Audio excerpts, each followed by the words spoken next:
أعوذ بالله من الشيطان الرجيم. بسم الله الرحمن الرحيم. هل أتاك حديث الغاشية؟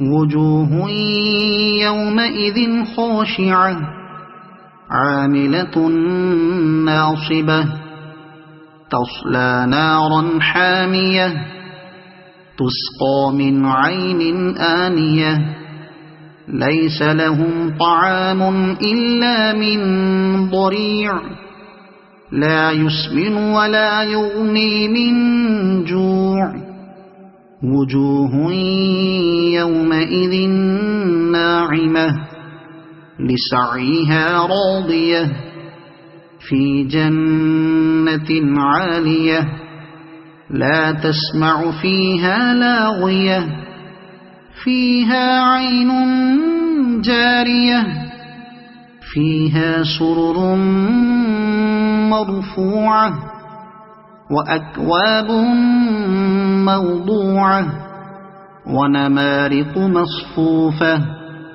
وزرابي مبثوثة أفلا ينظرون إلى الإبل كيف خلقت وإلى السماء كيف رفعت وإلى الجبال كيف نصبت وإلى الأرض كيف سطحت فذكر إنما أنت مذكر لست عليهم بمسيطر إلا من تولى وكفر فيعذبه الله العذاب الأكبر إن إلينا إيابهم ثم إن علينا حسابهم. صدق الله العظيم.